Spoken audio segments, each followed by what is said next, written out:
सिद्धेभ्यः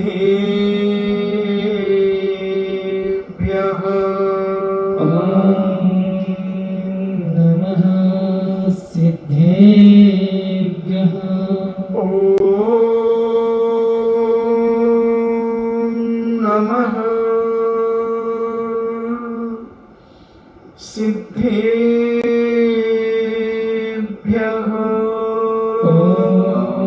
नमः सिद्धेभ्यः नमः सिद्धेभ्यः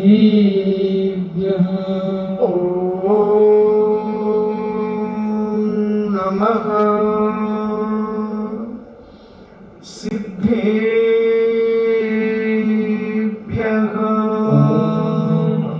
नमः सिद्धेभ्यः नमो अरिहन्ताणं नमो अरिहन्ताणं नमो सिद्धाणं नमो सिद्धाणं नमो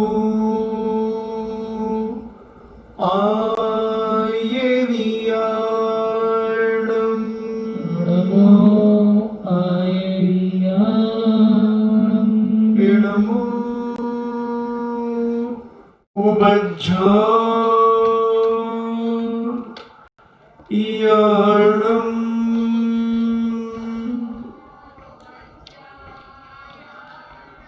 नमो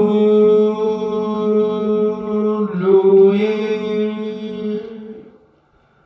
सब्बे साभूणम्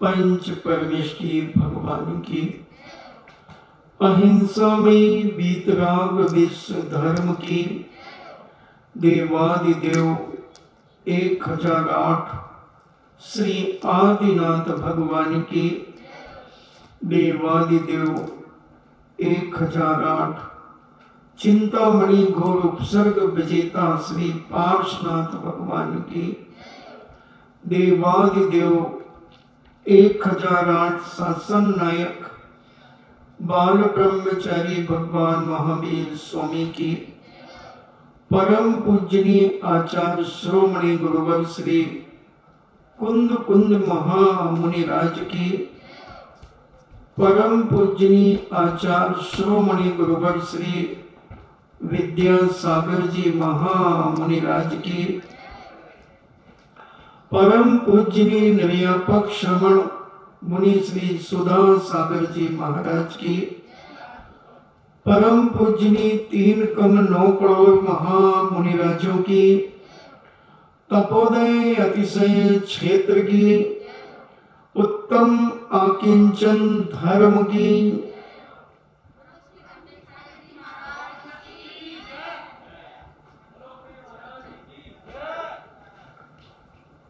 कैसा व्यवस्थित जैन दर्शन है।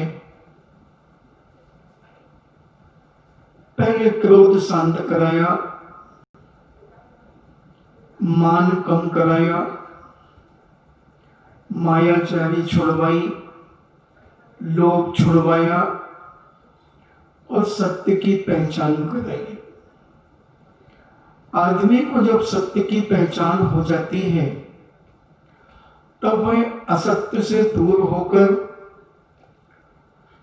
अनुशासन की ओर बढ़ता है। अनुशासन यानी अपने आप को संयमित करता है, अपने अंदर के सारे व्यसन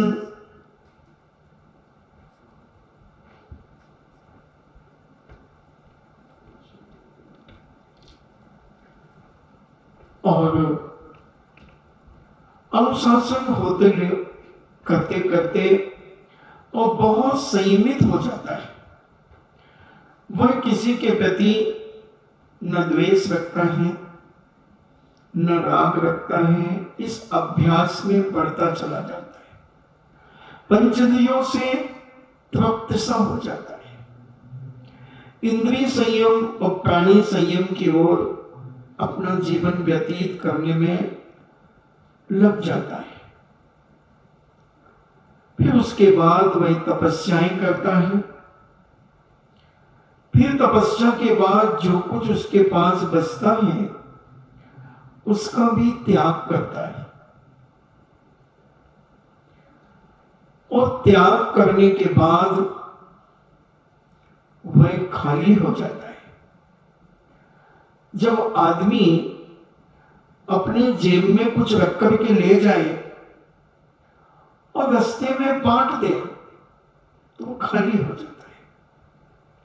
एक कवि था, बहुत गरीब था। कवि था, बहुत गरीब था। उनकी धर्मपत्नी ने कहा कि जाओ, आप तो कितने पुण्यशाली हैं, आपके राज्य में राजा भोज कवियों की बड़ी कदर करते हैं और उनके लिए कोई एक कविता सुना देता है तो 1,00,000 रुपए देते हैं। आप क्यों इतनी परेशानियां जीवन में उठा रहे हैं? उसने कहा जाता हूं। और वह गया और राजा साहब ने उसे 1,00,000 रुपए दिया। उसने एक कविता सुनाई, मगर 1,00,000 रुपए जब वो लेके आ रहा था, कुर्ते में भरे थे, कुर्ते के ऊपर के जेब में भरे थे, दोनों हाथ में गड्डियां थी। मगर उसे देखकर बहुत सारे गरीब, असहाय, दीन दुखी ने उन्हें घेर लिया। उन्होंने वो पैसा उनको बांटना शुरू कर दिया। बांटते गए। वो घर तक जब पहुंचे तो खाली के खाली थे।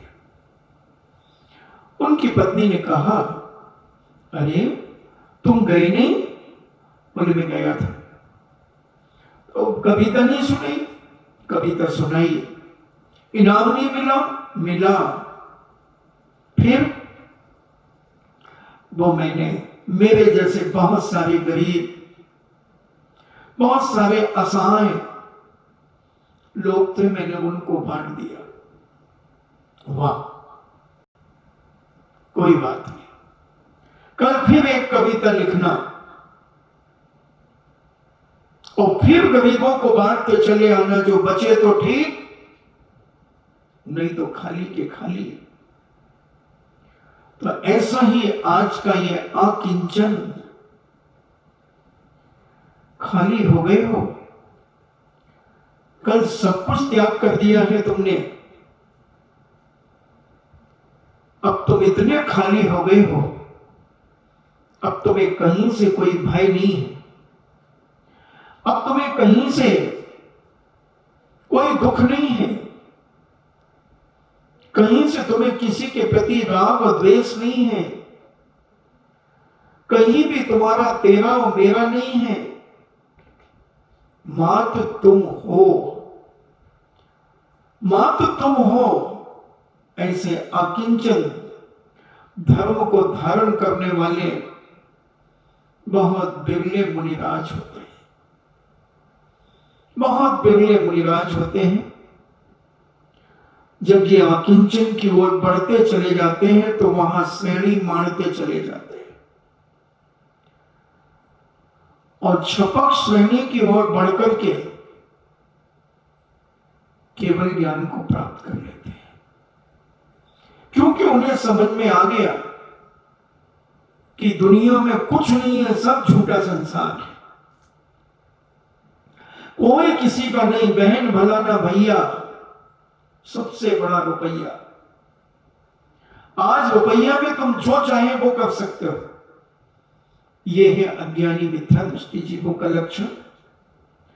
मगर जो सम्यक दृष्टि धर्मात्मा जीव होता है, वो कितना भी रुपया रहे उसके पास, कितनी भी धन दौलत रहे उसके पास, वो जानता है कि एक दिन यही मिली थी, यहीं से कमाया था और यहीं छोड़ करके जाना है। सम्यक दृष्टि जीव विचार करता है। धर्मात्मा जीव विचार करता है, साधु संतों की संगति में रहने वाला धर्मात्मा अपने अंदर विचार करता है कि मैं क्या लाया था। मैं अपने मेरे पिता ने भी मुझसे कहा था कि बेटा मैं कुछ नहीं लाया था, सब यही कमाया था मैंने, और मैं अपने साथ कुछ नहीं ले जा रहा हूं, मैं मर रहा हूं।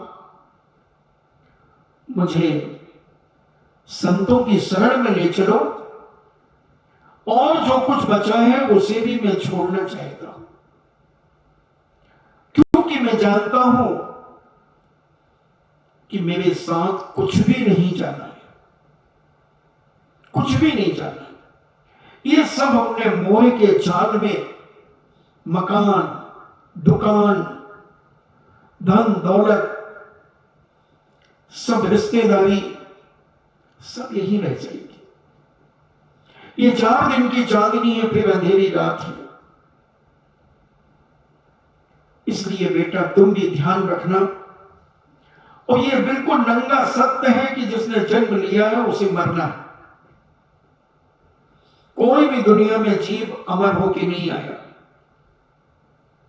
कितने भी साल जी जाए, कितना जिएगा, अगर मनुष्य बनेगा तो अधिक से 3 पल्ले की आयु को प्राप्त करेगा, त्रिवेंचवी बनेगा तो अधिक से अधिक 3 पल्ले की आयु को भोगेगा, और अगर स्वर्गों में चला गया,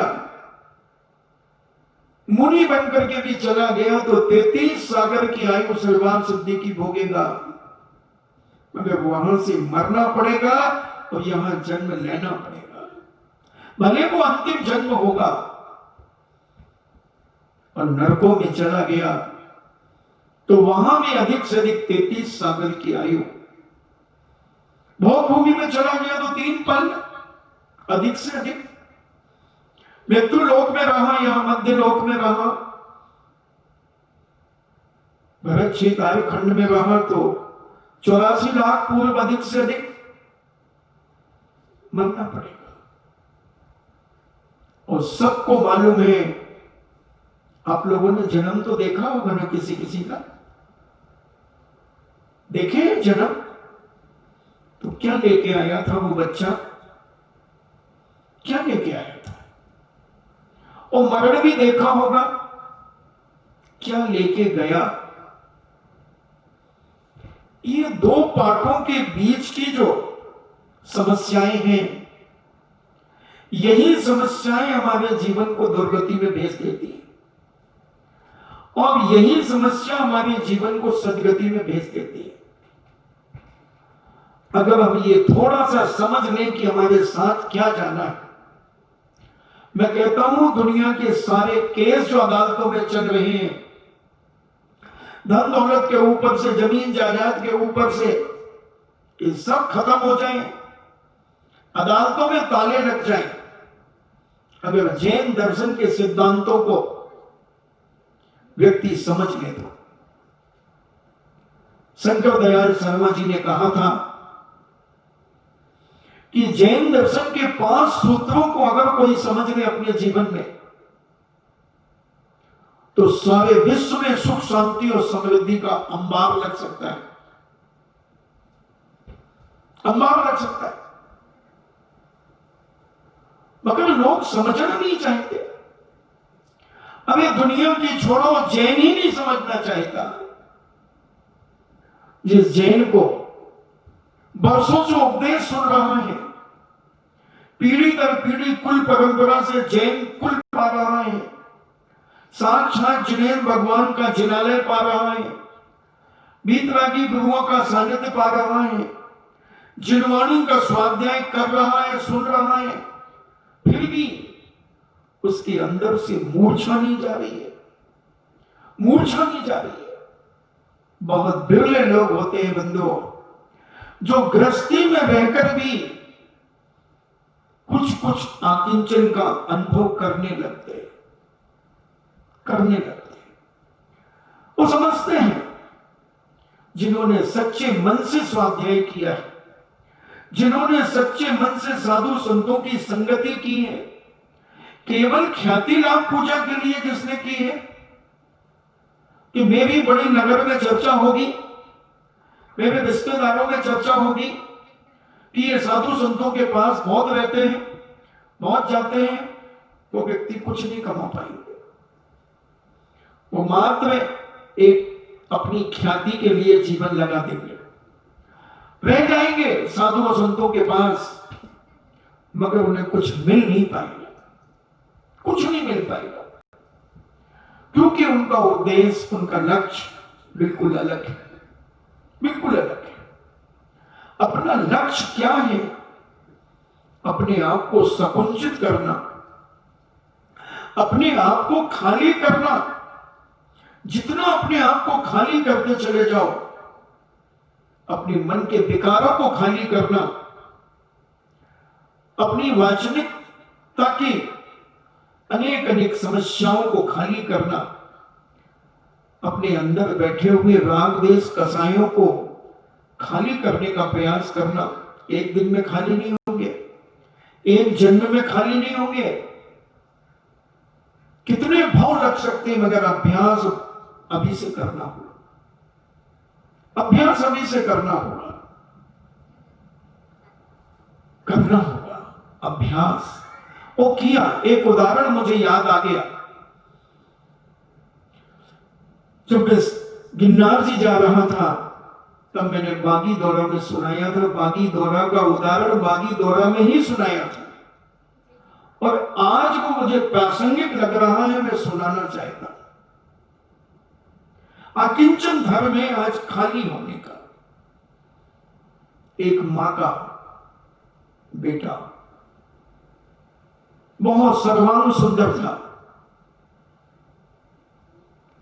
और गोमटेश बाहुबली की व्यवस्थाओं में सेवा दल में जा रहा था, या लौट के आ रहा था, मुझे पूरा ध्यान नहीं, मगर लौट के आ रहा था, आ रहे थे, लौट के आ रहा था। वहीं पर ट्रेन से एक्सीडेंट हो गया। जवान बेटा था, 25-27 साल का हो, शायद 30 साल का। और उसकी मां का अकिंचन बताना चाहता हूं मैं। बोलो नहीं, बोलो नहीं। उसकी मां का अकिंचन मैं बताना चाहता हूं, जो मुझे लोगों ने सुनाया वहां पर। बाकी दौरा के लोग चौका लेके बहुत आते थे आचार्य श्री के पास।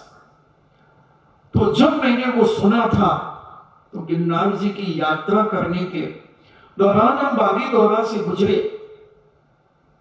2004 में। तब मैंने प्रवचन, मुझे 40 किलोमीटर चल के आया था, मगर समाज में निवेदन किया कि नहीं महाराज जी, प्रवचन तो आपका सुनेंगे ही सुनेंगे। और मैंने दिया कम से कम 2.25 घंटे प्रवचन दिया, और वो जो संस्मरण सुनाया उनका, एक भी व्यक्ति बागी दौरा का ऐसा नहीं था जिसकी आंखें न छलछलाई हो। उसकी बहन यहां बैठी, और क्या उसकी मां के उद्गार थे। जब पूरा गांव उमड़ पड़ा, जब उसका वह शरीर पार्थिव शरीर आया, वो उपदेश दे रही है। क्यों रो रही है? क्यों रो रही है? मैंने अपने बेटे को जो संस्कार दिए, वो अपनी गति पा गया। ये तो संसार की स्थिति है, ये तो होता ही है। कौन किसका है? एक दिन हमें भी जाना है, और सामने लाश पड़ी है जवान बेटे की, सामने लाश पड़ी है। उसकी मां की शक्ति तो देखना, उसकी हिम्मत तो देखना। उसने पढ़ा था जैन दर्शन, उसने समझा था जैन दर्शन। दिखावा नहीं था, दिखावा नहीं था। और तीन बहनों में एक ही भाई था, एक ही भाई था। फिर भी उस मां के आंसू नहीं गिरे। लोगों को उद्बोधन दे रही, समझा रही है कि अपन यही तो स्वाध्याय किया, अपन ने यही तो सब किया है। अकेले तो आए थे, अकेले ही जाना है।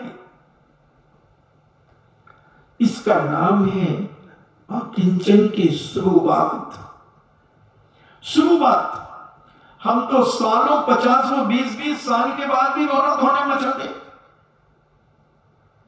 ये है मोही, यह है संसारी, और वहां सामने लाश पड़ी है और धर्म का उपदेश निकल रहा है। यह है साक्षात जिनेन्द्र भगवान के चरण सानिध्य का महत्व, साधु संतों के साथ रहने की ताकत, और ये भेद विज्ञान को उत्पन्न करने की अंदर की मानसिकता। केवल बातों बातों में धर्म नहीं होता, हम कितना उस धर्म को समझ पाए हैं अपने अंदर।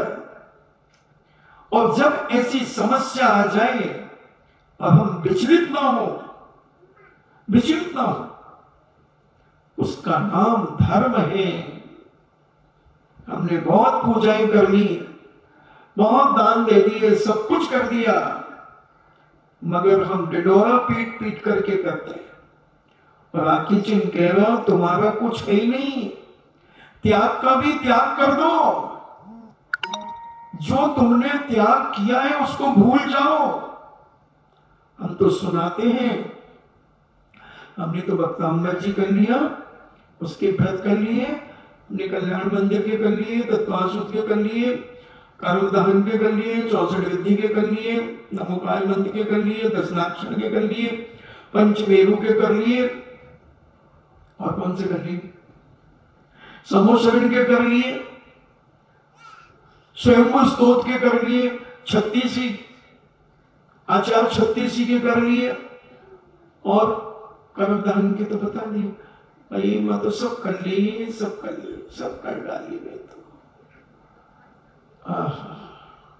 क्या कर लिया, क्या कर लिया तुमने? अभी तो सब पुराना याद है तुम्हें।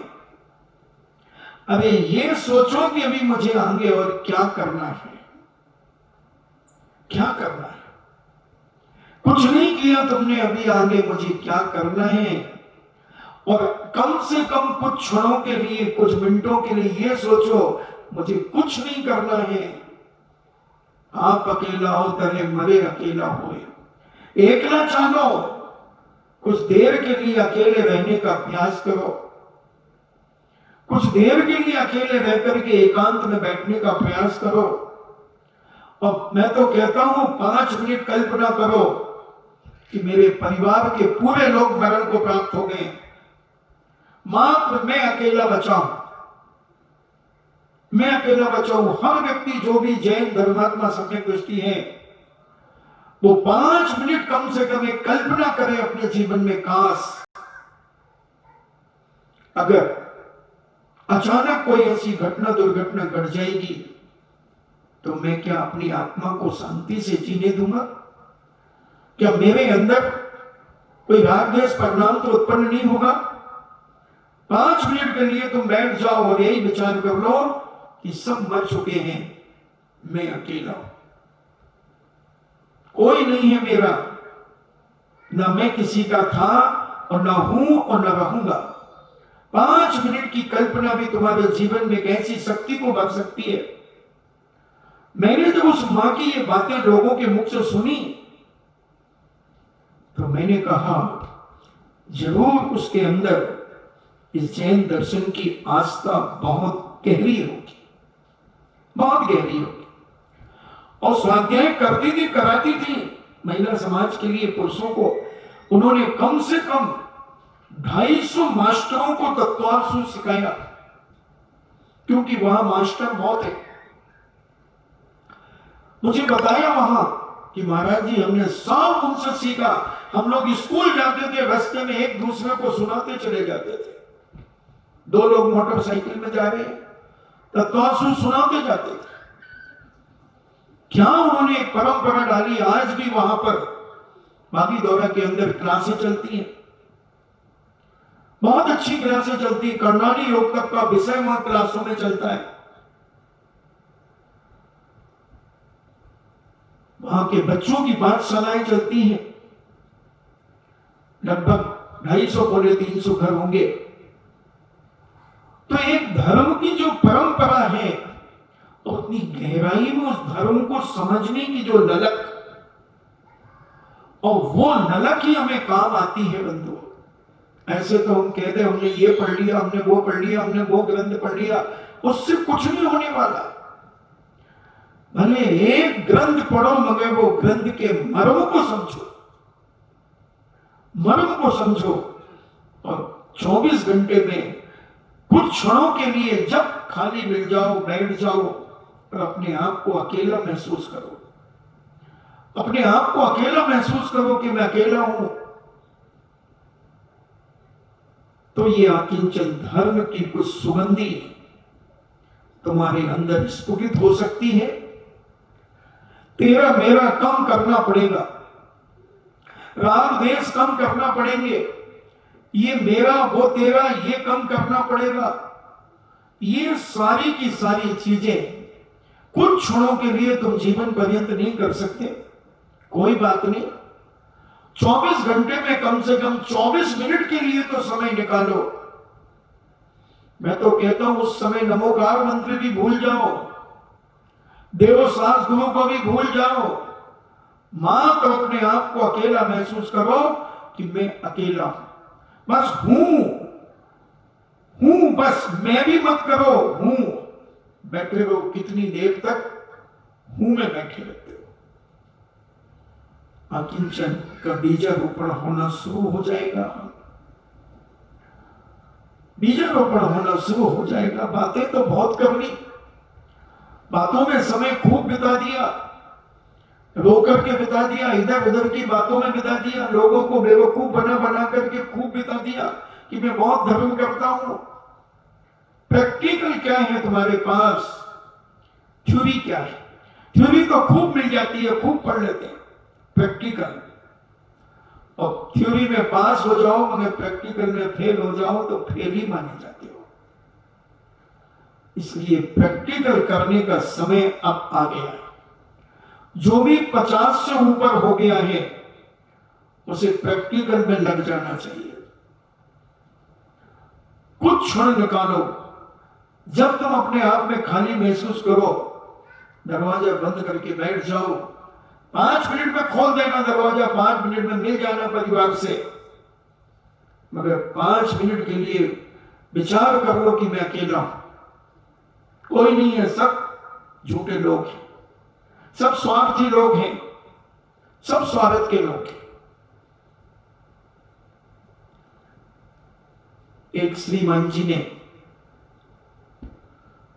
पूज्य मुनिराज से कहा कि महाराज मेरी पत्नी मुझे बहुत प्रेम करती है, अगर मैं 5 मिनट नहीं मिलूं उसे तो वो घबरा जाती है, यहां वहां खबर भेज देती है, बहुत चाहती महाराज, मैं कैसे उसका मोह कम करूं।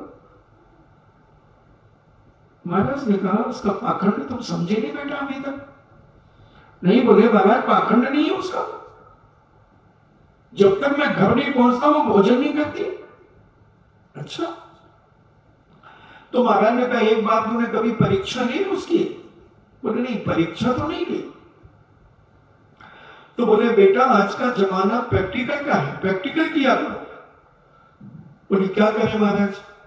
बोले 1 हफ्ते तुम मेरे पास अभी आओ, सुबह सुबह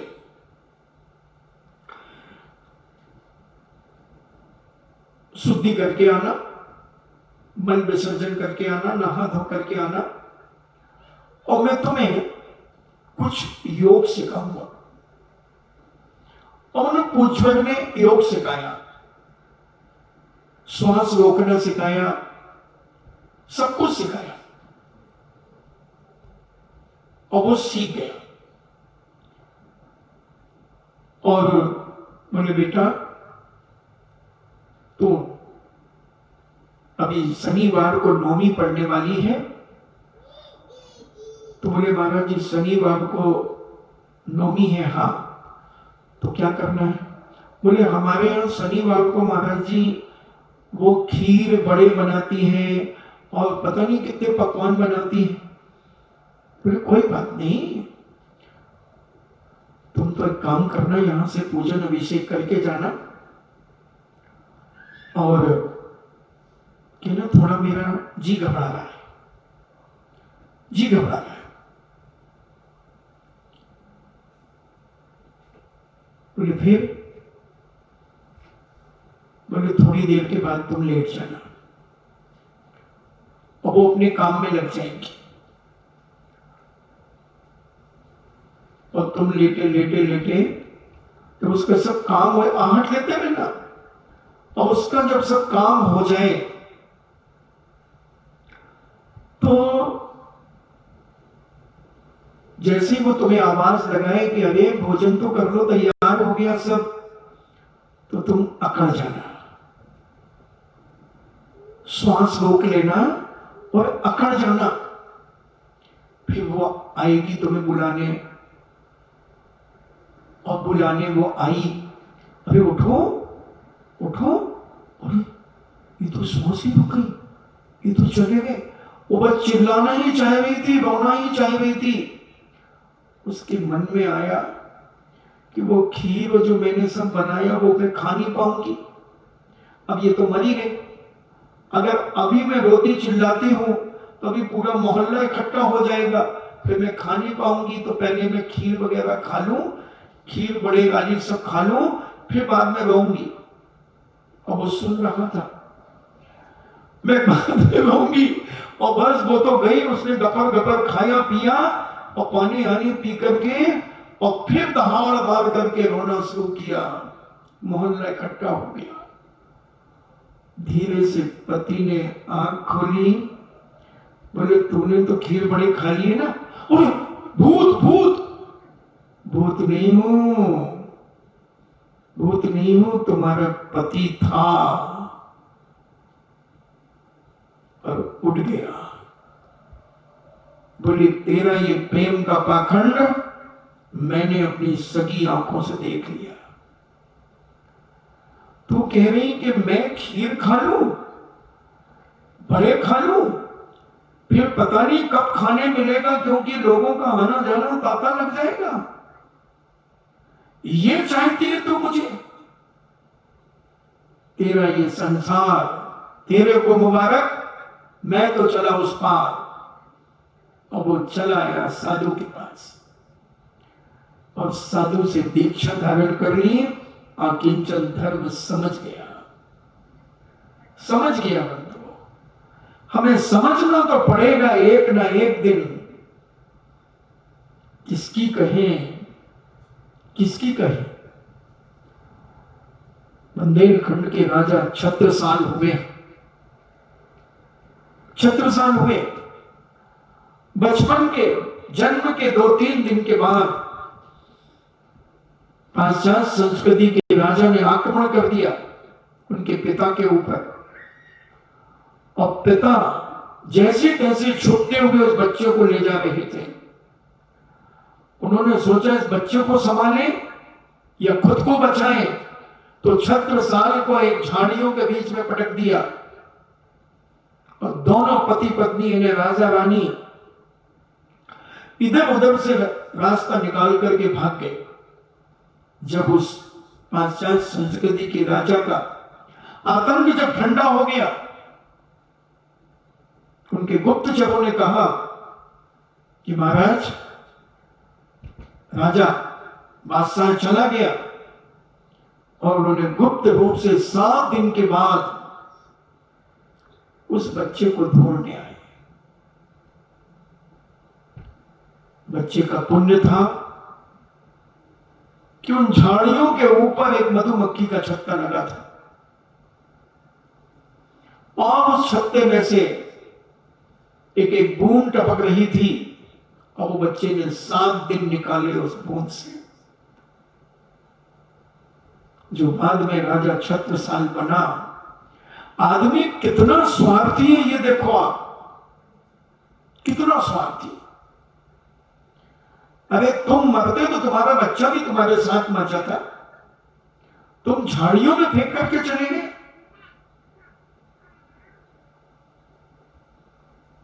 क्या है दुनिया में? किसे तुम अपना मान रहे हो बंधुओं? कोई किसी का नहीं है, सब झूठा संसार है, मुंह देखी की प्रीत है। जब तक आंख खुली है, जब तक तुम्हें लग रहा ये मेरा, ये मेरा, ये मेरा, आंख बंद होते ही कौन रखना चाहता है उस मुर्दे को, ये मैं पूछना चाहता हूं। कितनी देर रखना चाहते हो? घंटों से इंतजार होता है, पोस्टमार्टम होगा, ये होगा, वो होगा, और थोड़ी देर के बाद चलो जल्दी करो भाई, उठाओ उठाओ उठाओ। इसलिए तुम पहले वहीं से उठना शुरू कर दो ना,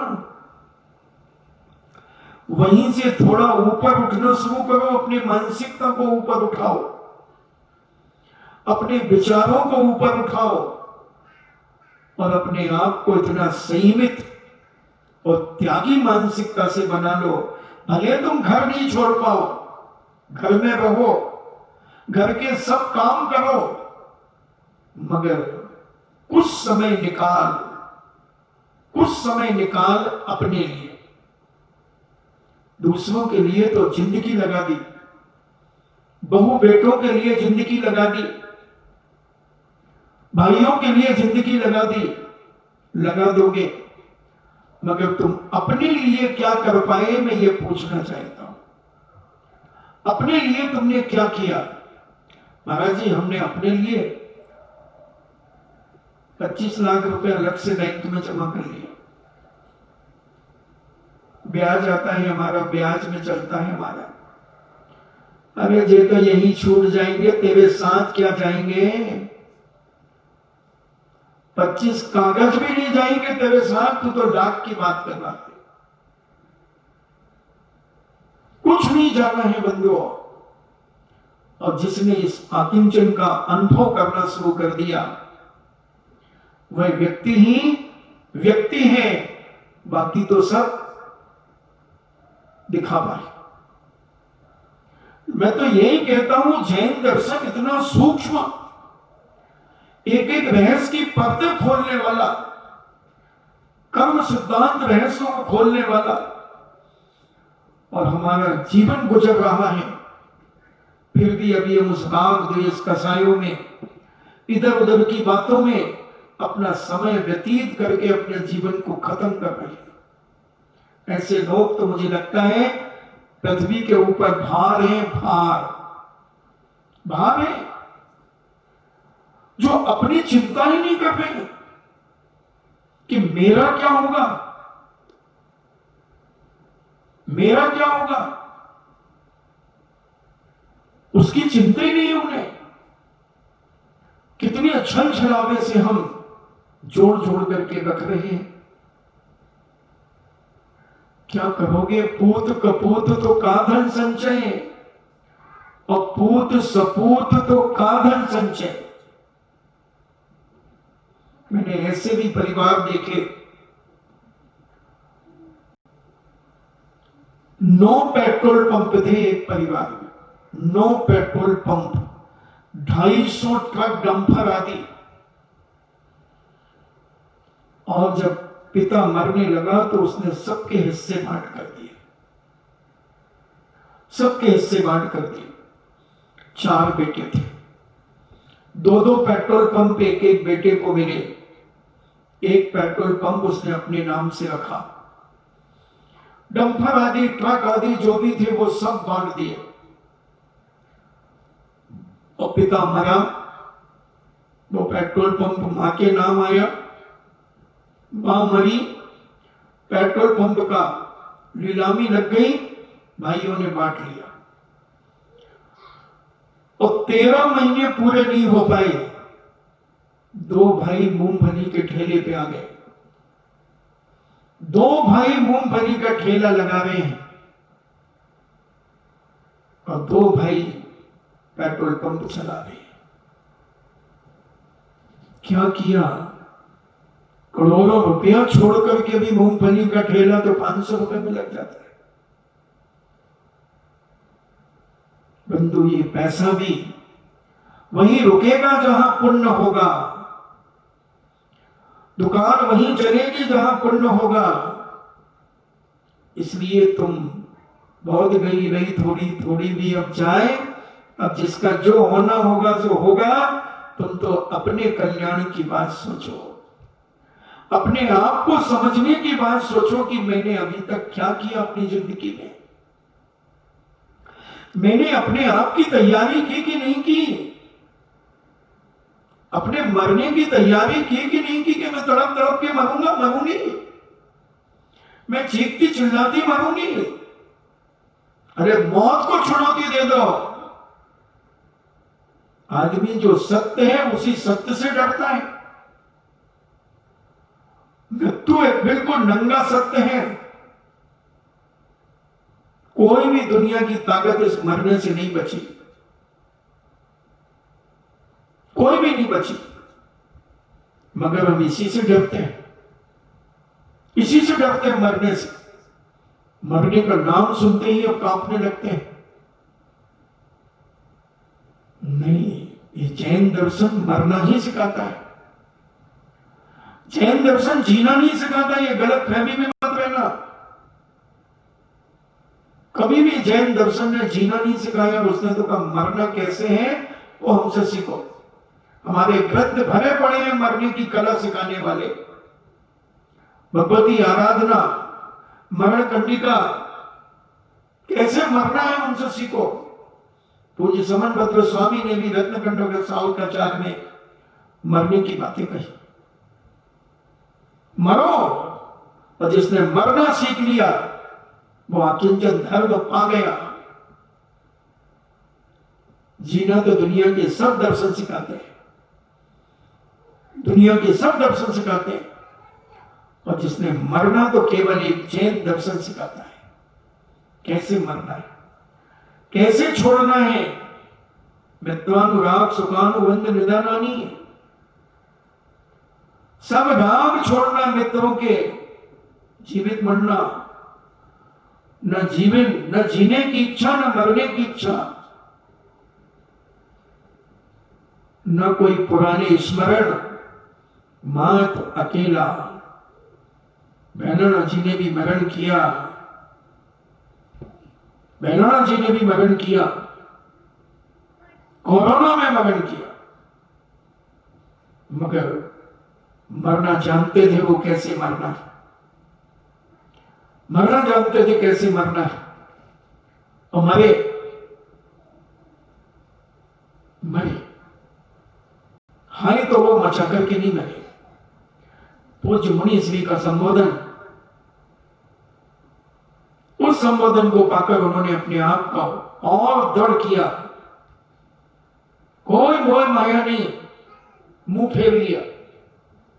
बेटा था, उस बेटे से भी मुंह फेर लिया।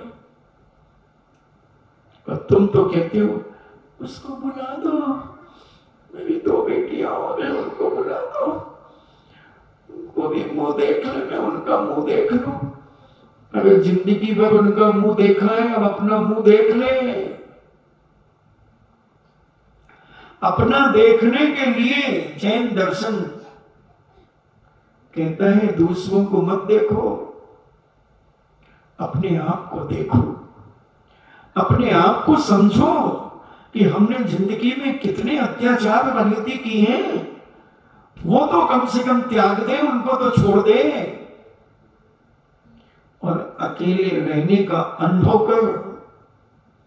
चिंता मत कर, यहां एक छूटेगा, एक परिवार छूटेगा, वहां 500 मिलेगी।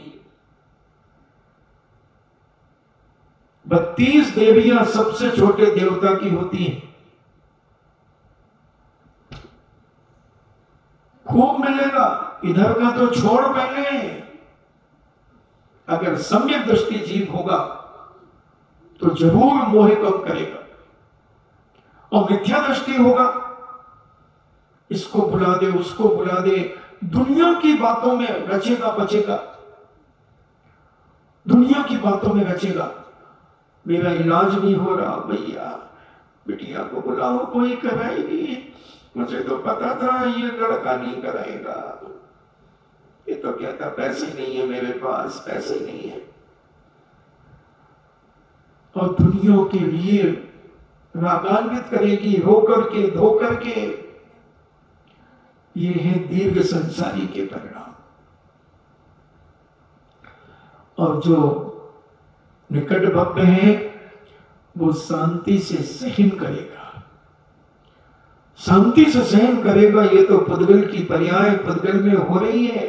ये राग देश तो पुद्गल में है। आत्मा ना बीमार है, कुछ नहीं, आत्मा तो आत्मा है। उस पर विचार करेगा, चिंतन करेगा और सोचेगा क्या लाया था, क्या ले जाऊंगा। ये सारे नाती पोते बेटे बेटियां यही तो मिले थे, मैं थोड़ी अपने साथ में लेकर के आया था, न दहेज में लाए थे। एक बार एक बच्चा बहुत शैतानी कर रहा था, बहुत शैतानी कर रहा था एक बच्चा। और उस बच्चे के पिताजी कुछ लिख रहे थे, तो उन्होंने अपनी पत्नी से कहा, अपने बच्चे को संभालो। तो पत्नी भी कम नहीं थी, तो बोली कि मैं दहेज में नहीं थी क्या? तो पति भी कम नहीं था, तो बोले मैं क्या बारात में ले गया था क्या? अरे भाई तू बारात में नहीं ले गया था, दहेज में नहीं लाई थी, तो ये आया कहां से? आसमान से टपक गया क्या? तो ये विवेक रखना कि हम क्या लाए थे और क्या ले जाएंगे। और आज तक कोई ले गया हो तो तुम ले जाओगे। आज तक बड़े बड़े तीर्थंकर भी गए इस दुनिया से, राजा महाराजा चक्रवर्ती गए, मगर क्या ले गए? क्या ले गए? इतिहास में ऐसा एक भी आदमी बता दो जो अपने साथ कुछ ले गया हो। और इतिहास में ऐसा बता दो कि जो अपने साथ में कुछ लाया। हाँ, मुट्ठी बांध करके जो लाया हो वो बात अलग है, मगर देख ली तुमने भी, तुम भी बहुत बेईमान हो। तो बच्चे की मुट्ठी बंद रहती, तुमने कहा पता नहीं क्या है, तो तुमने धीरे से ऐसा हाथ उसका खोल करके देख लिया और उसने धीरे से फिर बंद कर लिया। वो बंद कर लिया। वो कहता है जो मैं लाया हूं वो तुम्हें दिखेगा नहीं, और जो तुम्हारे साथ जाएगा वो भी तुम्हें नहीं दिखेगा। वो तुम्हें दिखेगा नहीं, मगर अनुभव होगा कि तुमने अपनी जिंदगी में जो कमाया है, जो परिणामों की निर्मलता करके जो तुमने अपने जीवन में पुण्य कमाया है, वो तुम्हारे साथ जाएगा। और अगर परिणामों में तुम्हारे उल जलूल भाव रहे तो वो तुम्हारे साथ पाप बन करके जाएगा। ये दो अनादि संबंध, ये दो शरीर अनादि काल से चल रहे हैं जीव के साथ में। इसलिए कुछ ले जाना है तो अच्छा ले जाओ जो किसी को दिखे नहीं, कोई देख ना सके मगर बोल सके। तुम्हारे मरने के बाद वो डंके की चोट पे बोल सके, फला व्यक्ति मरा, अरे भैया क्या कहना उसका, क्या कहना। कितना अनुशासन, कितना व्यवस्थित, कितना पवित्र चरित्र, कितनी पवित्र भावनाएं, क्या लेके ले गए, सब कुछ ले गए, सब कुछ ले गए। किसी को दिखा नहीं, मगर जानकारों ने अनुमान लगाया, उनके साथ उठने बैठने वालों ने विचार बनाया कि क्या स्वभाव था इनका, कितनी कड़कता थी अपने जीवन में, चरित्रता में, ज्ञान में, सब कसायों में कितनी मंदता थी। धन्य है व्यक्ति अपना कल्याण कर लेता है, मगर बिरले होते हैं इस आकिंचन को समझने वाले। क्यों ना हम उन बिरलों के बीच में अपना नाम लिखा दे, हम क्यों ना बिरले बन जाएं, हम क्यों ना बिरले बने। हम दूसरों को ही बिरले बना बना करके उनकी तारीफ, उनके गुणानुवाद कब तक करते रहेंगे? हम दूसरों के गुणानुवाद कब तक सुनते रहेंगे? हमारे भी कोई गुणानुवाद करेगा, इच्छा नहीं है कि हमारे कोई गुणानुवाद करे, मगर करे जिसमें दूसरे और तैयार हो। दूसरों की जयकारा कब तक बोलते रहेंगे? हम कुछ अपने जीवन में ऐसा करें कि हमारा भी जयकारा बोले। बुलवाने की इच्छा नहीं है। और ये कब होगा? जब हम अपने जीवन में समीचीन तरीके से विनय पूर्वक अपनी चर्या का पालन करेंगे, अपने निर्दोष जीवन को जीने की कला अपने अंदर प्रकट करेंगे, इधर उधर की बातों से बच करके अपने आप में रहने का प्रयास करेंगे, अपने स्वाध्याय, अपना चिंतन मनन, अपना आवश्यक, अपनी सामायिक, अपना प्रतिक्रमण, अतिक्रमण से दूर ही रहेंगे। जहां राग देश की बातें होती वहां 1 मिनट नहीं रुकेंगे, क्योंकि यहां कसाई बढ़ेगी, यहां हमें उसके पाप में हमें मिलाना पड़ेगा। इसलिए देखा कि यहां फालतू बातें चल रही, 1 सेकंड भी नहीं रुकना। अगर अपना कल्याण चाहते हो तो, अगर तुम्हें आकिंचन धर्म समझ में आ रहा है तो, अगर अपने आप को सुरक्षित करना है तो, बचाना है तो, किसी से मत मिलो, किसी का वेलकम मत करो। कोरोना से बचना है तो कोरोना का वेलकम मत करो, उसका स्वागत करने के लिए बाहर मत जाओ, बाहर मत जाओ। उसकी हिम्मत नहीं है, वो बहुत अभिमानी है, वो बिना बुलाए आएगा नहीं। अगर तुमने उसको बुलाया तो वो आएगा और पूरे घर से मिलेगा, पूरे घर से मिल लेगा। इसलिए बुलाओ मत ना, देखो ही नहीं ना उसके तरफ। तुम तो खुद जाते हो दरवाजा खोल करके उससे थैंक यू वेरी मच करने के लिए, और जब थैंक यू वेरी मच करते हो तो वो कहता है भाई अब इसने मुझे आदर सम्मान दिया तो चलो इसके साथ चलते हैं। उसी प्रकार जो अपने में रहता है वो बाहर क्या हो रहा है उसे पता नहीं चलता। और हम तो बाहर सुई गिर जाए तब उसकी तो खनक ऐसी पड़े जैसे सोने का सिक्का गिरता है। खट, सोने का सिक्का गिरता था ना जब चितपट करते थे, कितनी जोर से आवाज आती है। हमें वो सुई की आवाज आ जाती क्योंकि हम इतने चौकन्ने हैं। हमें बाहर की बातों में बड़ा आनंद आता है, हमें भीतर की बातें सुनने में कभी अच्छा नहीं लगता। हमें तो बाहर की यहां वहां की बातें अगर होती हैं तो बड़ा अच्छा लगता, हमारा समय बहुत अच्छा व्यतीत हो जाता है। तो धर्म की बात जहां होती है वहां हमारा मन नहीं लगता। 250 लोग हैं यहां पर जैन समाज के, कहां है? यहां वहां बातों में, संसार की बातों में, राग द्वेष की बातों में। न उन्हें 10 लाक्षण से मतलब है, न उन्हें 16 कारण से मतलब है, न उन्हें चतुर्मास से मतलब है। वो तो ठीक है, आए हैं, रह रहे हैं। कोई कहता कि मेरा कितना सौभाग्य है कि भीड़ भाड़ से बचकर के मुझे साधु संतों की नजदीक से वाणी सुनने का मौका मिला, उनकी वाणी सुनने का मौका, उनके पास उठने बैठने का मौका, कुछ सीखने का मौका। मगर कहां है भाव? हम तो यहां वहां बैठे हुए समय व्यतीत कर रहे हैं। कुछ नहीं बंधुओं, बहुत मुश्किल है।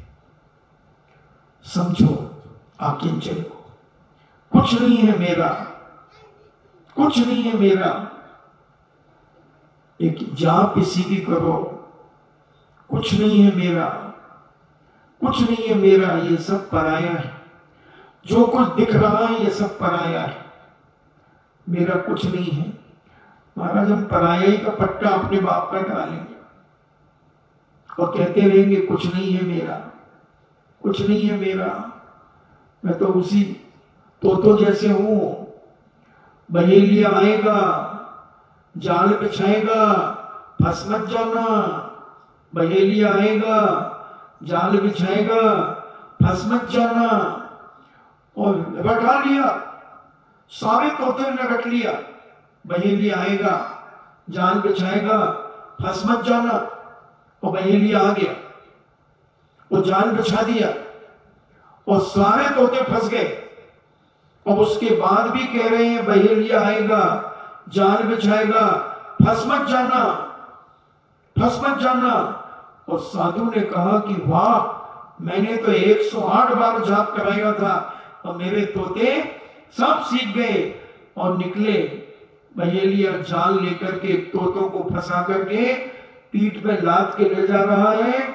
और तोते उसके बाद भी कह रहे हैं बहेलिया आएगा, जाल बिछाएगा, फंस मत जाना। और साधु ने देखा तो माथा ठोक लिया, माथा ठोक लिया कि मैंने इतना पढ़ाया, इतना समझाया और आखिर फंस गए। ऐसे कहीं अपनी दशा तो नहीं है भैया, अपनी दशा तो नहीं है ऐसी ही कि अपन ने खूब बड़ी बड़ी बातें करी और मरते समय उसी राग देश में सड़ सड़ के मरे। आज कोई 12 भाव नहीं पड़ता।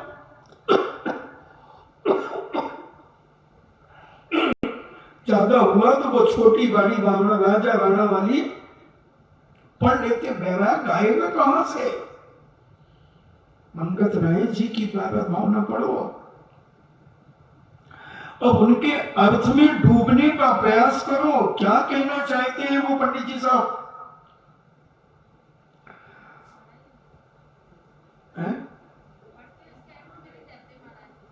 हाँ, तो अर्थ में जाना ही तो कमाल का काम है। तभी व्रती बनने के भाव तभी आएंगे जब उस संसार की असारता तुम्हारे समझ में आएगी। एक एक भावना क्या कह रही है,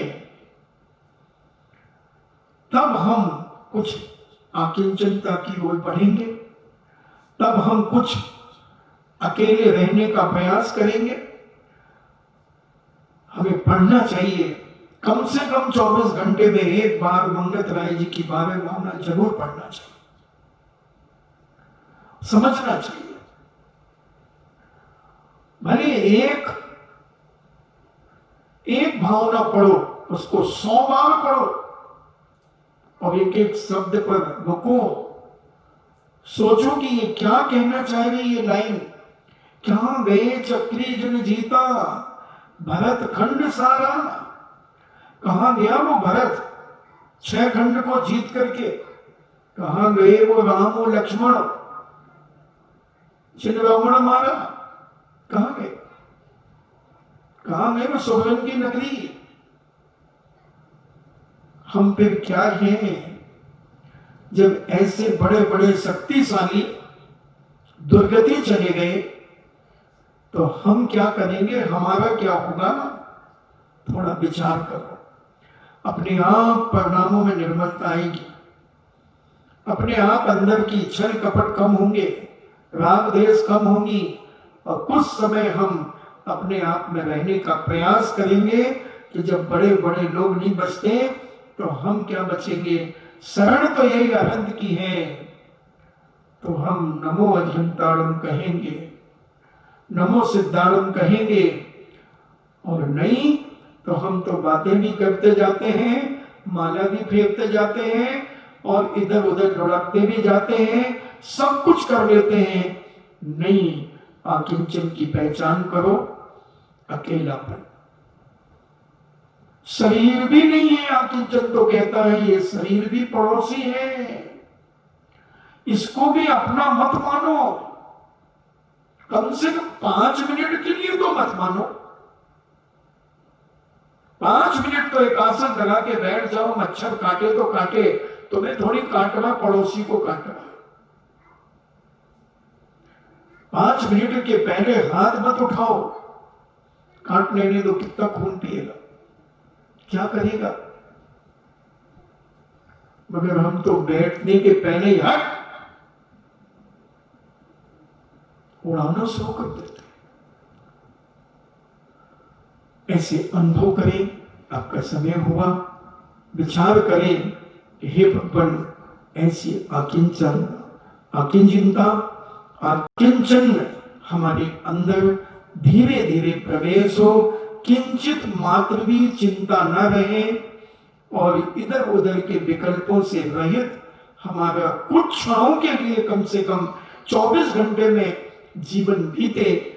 इन्हीं मंगल भावना के साथ जिनवाणी स्तुति। जिनवाणी के ज्ञान से सूझे लोकालोक, सो वाणी मस्तके धरो सदा देते हूँ धोख। हे जिनवाणी भारती तो ही जपो दिन रेन, जो तेरो शरणाग है सो पावे सुख चैन। देव भजो अरिहंत को गुरु सेवा निर्ग्रंथ, दया धर्म पालो सदा यही मोक्ष का पंथ। नमो।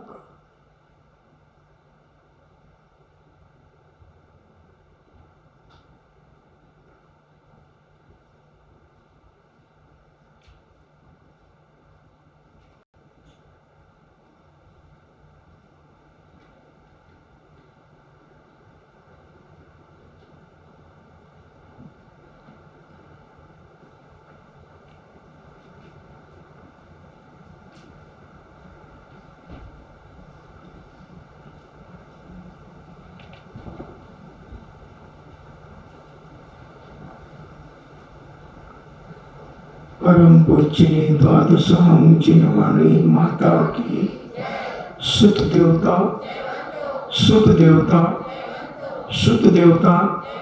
जैनम जैतो